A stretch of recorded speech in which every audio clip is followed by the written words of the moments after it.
We've got another great show for you today. Today we have Randy O'Connor, the creator of Roll in One, an upcoming golf board game, which I'm excited for. Randy, welcome to the show. Thanks for having me. So, Randy, I am a golfer. I love playing golf, whether it's a video game, whether it's golf is the only sport I actually play in real life. Okay, and so I'm excited for your Roll in One game. Why don't you tell us all about it? How does it play? And get us excited for Roll in One. Sure. Well, thanks for chatting with me. Roll in One is actually for those people who are bad at golf. Uh, Yes. so, yeah, really, Roll in One is a dice golfing game. The premise of it that I came up with at a playtest night a year and a half ago was imagine like a D4 is like a putter and a D20 is like a driver. Okay. And that was kind of the initial premise. And we make a board, and initially it was a grid, and then slowly turned into a hex grid. Very kind of abstract, simple hex grid that you build yourself. I actually have some of the pieces here, so we have some multi-hex tiles, Okay. and so you build holes, and then you race to be the first one. And the way that works is it's not simply a D20. It's actually a D20 with like multiple different sides that kind of change the probabilities of things. Okay. So the core mechanic is you can imagine it's not that you roll and say, oh, I rolled an 8, I move 8 spaces. It's I rolled an 8 and now I move forward. If I beat that 8, I move forward another space. Oh. And then if I beat that, I move forward. And so you're slowly eliminating, parts of the dice. And the way this actually works, I hope you don't mind me getting technical, but I really enjoy It's mechanics. all good. Is so I came up with this idea, right? Like I was at someone else actually had a dexterity-based golfing game he was working on. And I kind of came up with this idea. I was like, what if you use different types of dice and then you use the outcomes of these dice and things? I went home eagerly and I was like, told my wife, I was like, we have to try this idea that I've just had. And she's a data scientist and immediately was like, that statistically won't work. Oh no, really? And so I'm like, wait, no, like, see, a D4, we're going to roll it. It's going to go a couple spaces. Then the D20 is going to go like 10 spaces.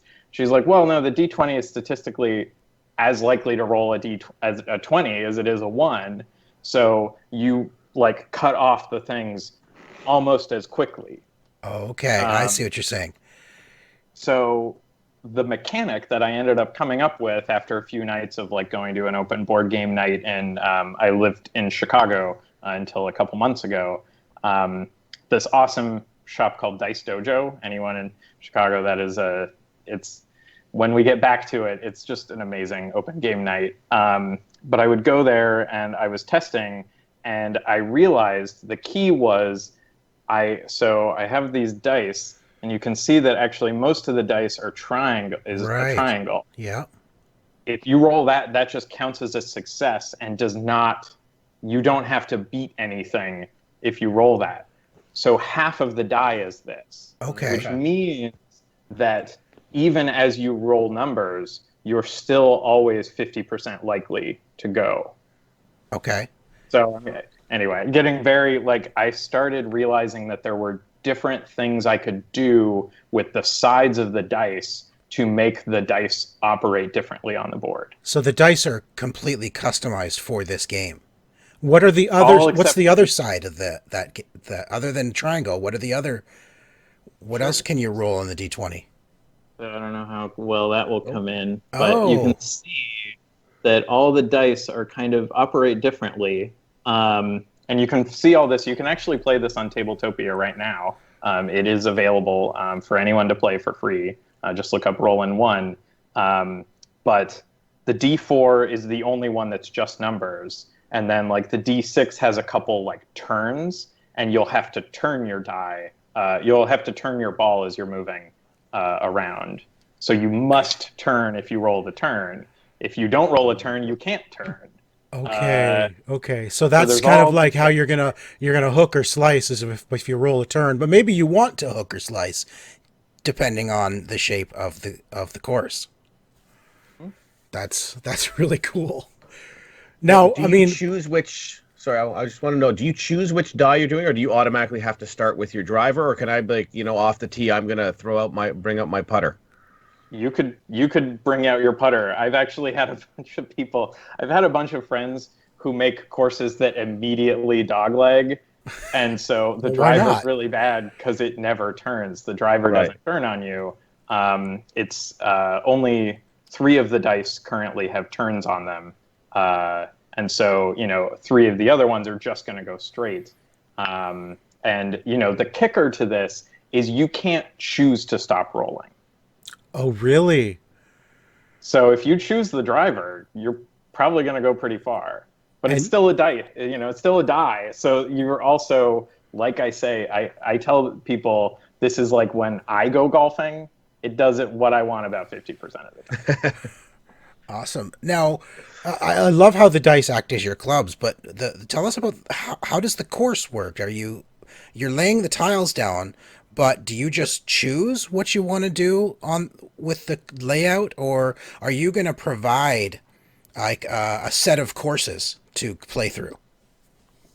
Sure. So I have a page of kind of pre-designed courses, but what I really say is that like this chunk, right, is I would say each one of these adds one to par. So you Okay. start from the tee.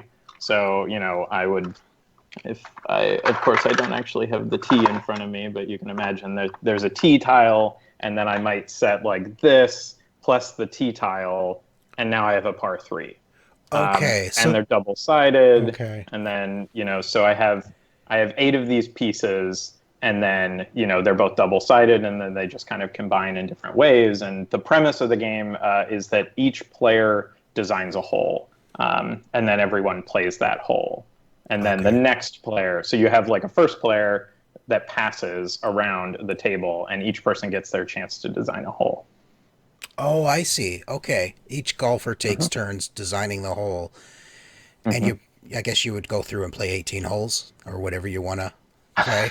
I don't actually make people play that. This is a quick and casual game. No, no, no. This I is golf. often 18 holes. It's going Yeah. to take 4 And hours. I and how does the cart girl come into play? Like, who drops off my drinks as I'm Exactly. playing? 'Cause that's Yeah. really important part of the. That's there part of the there is golfing experience.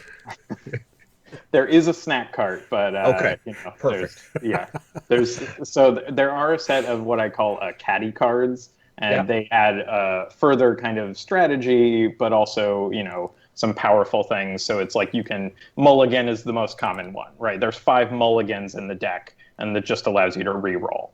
Okay. But then there's other things that allow you to like add or subtract from the roll you just had, or maybe if you're landing, bounce in another direction, or like a number of different things. My favorite one is called I call it Broken Club, and you just remove a die for the round. And so, Okay.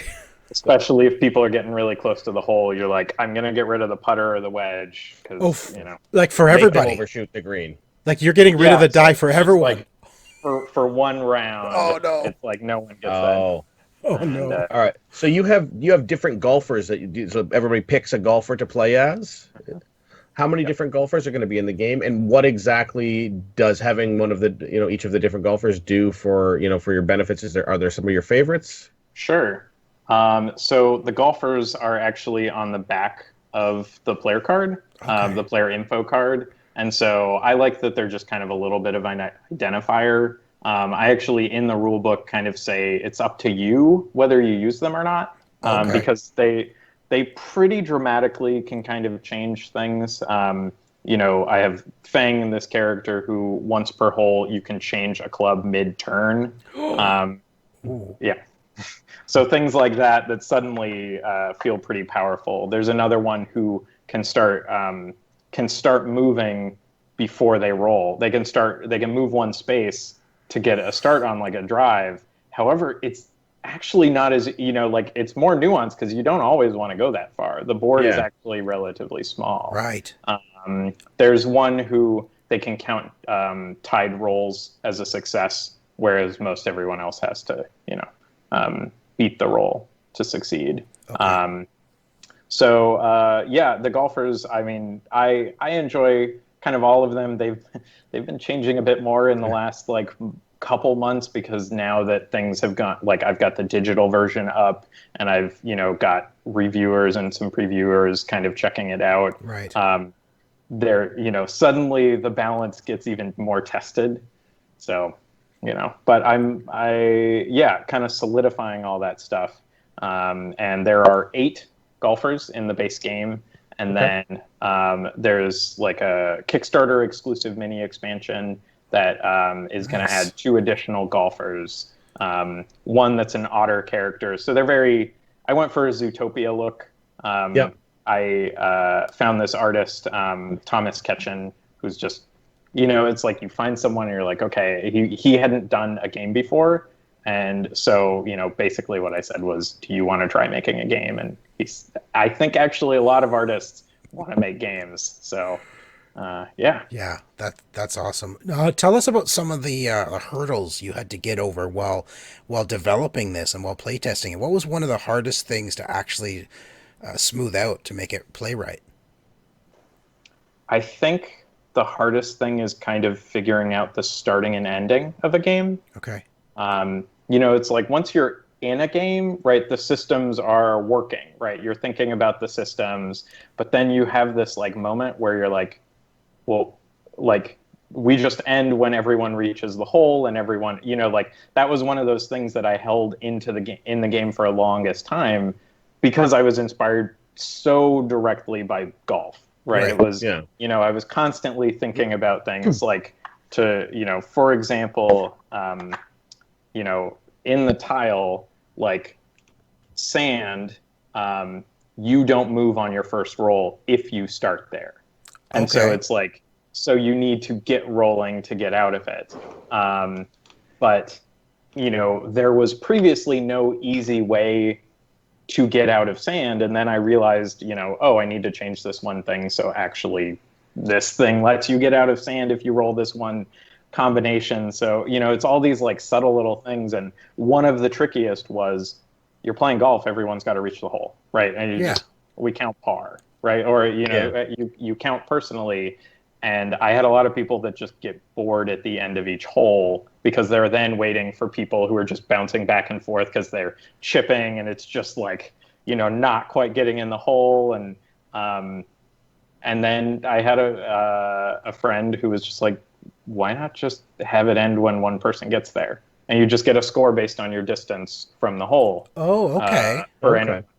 and that was and it's one of those things where you don't want to give up the golf, but you're like, this is Right. better. So This is you're a better board game. so you're no longer counting strokes. You're counting when one person finishes, they score what, 1 or 0? 0. They score 0. 0. Everyone else scores based on the number of hexes away from the hole. Yep. And then I believe there's penalties as well. You add those on if you go in off the board as a penalty, for example. Tell us a bit more about the traps. What happens if you're in water or if you're in the rough? How does the game change for you there? Sure. So my little example that I keep referring to, there's like 5 different types of terrain. Rough does absolutely nothing. Okay. The trees, the driver, those triangles that I showed you, Yes. those triangles do not work in the trees. Trees are the only role that can, the only terrain that can influence a drive in play. Okay. So the sand kills your first roll if you start there. Okay. The water, if you land there. So like I was talking about the rolls, you basically imagining each roll is finding out whether you land or not. Okay. So when you finally fail that roll, if you land in water, you take a penalty. Okay. If you land on the fairway, you slide 1 space farther. You roll. Okay. Yep. Yeah. Even if that means into a hazard. Mm-hmm. Yep. Of course. Yeah, the fairway is actually kind of a bad place to be in this game, which I'm gonna get grilled on. I Well, know you've got a very hazardous course to begin with. Like, let's be Yes. real here. Yeah. Yep. Yep. And then if you hit the edge of the board, you take a penalty. So it's penalty at the edge of the board and in the water. Sand affects the start of the turn, and then trees can kill your drive in progress. So as you're driving, you're rolling, and you hit a tree space, do you immediately stop? Is that what happens? If you make the wrong roll, if Ah, you roll, gotcha. so there is just one roll type that will fail in the trees. Okay. Everything else will keep going. But that roll type is the most common one on your driver. Okay. So, so Yeah. you can actually use it to kind of, if you're really smart about it, and I'm just going to give you all the strategy now, but Sure. the strategy is if there's a tree that's a bit a ways, it's a good way to almost use as a turn, To right? control your shot. Yeah.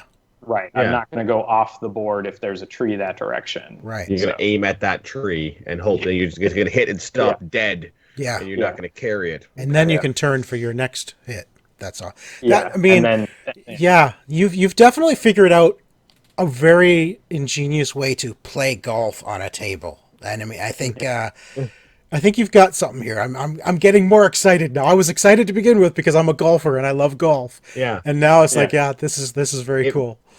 It really feels like you're capturing the where the F is my ball going aspect of real golf that I Yeah. experience on a regular basis. So yeah. Yeah. I'm really happy with it. So I want to know what are you looking to do next after this? Are you going to be building some expansions, maybe like a Dunes course or something like that for the game, or are you working on another game after? Oh gosh, I honestly haven't thought about past this. It's Okay. like so. This has been so. Well, to talk a little bit more about me broadly as a designer, my day job is actually I design video games to teach programming Oh, very nice. to kids. So I work at a company called Endless Studios, and we're making educational games to teach programming, and it's really fun. And I've been, neglecting some of my duties there over the last week, and it will be this week as well. But I'm looking forward to not working on two games at the same time. That's fair. But yeah, but to finish up your question there, I really I started doing tabletop to get away from the screen because I was a video game artist and my eyesight is so much worse than it was when I started as a video game artist. Oh yeah. And so, this was a really good escape. And I ended up around the same time that I was working on this. I do actually have another game that's a cooperative car chase game where you're in a car together, a getaway car together, and you have a limited time in which you have to deal with a bunch of things that are kind of surrounding you. That's so cool. yeah. That's cool. Well, we'll touch base once you got that going too. That's awesome. Would love to do so. So Rollin' One is on Kickstarter now. Check it out, everybody. Randy, what do you love about your game before we let you go? What is that one little spark about your game that you just love every time you play? I can't believe I pulled off the metaphor of the different dice feeling like different clubs. I'm still doing little bits of tweaks on how many sides are this or that. But it works really well, and it's really fun just to it's so easy to throw together a little whole set of holes and see how poorly you do on getting to the green. That is awesome. It sounds amazing. I wish you all the best on your campaign. I really hope it gets funded because I want to play this game myself. Randy, thank you so much for joining us. It's been a blast. Thank you. Thank you so much for watching. I hope you'll go to Kickstarter and back Rollin' One and subscribe to OMG Nexus.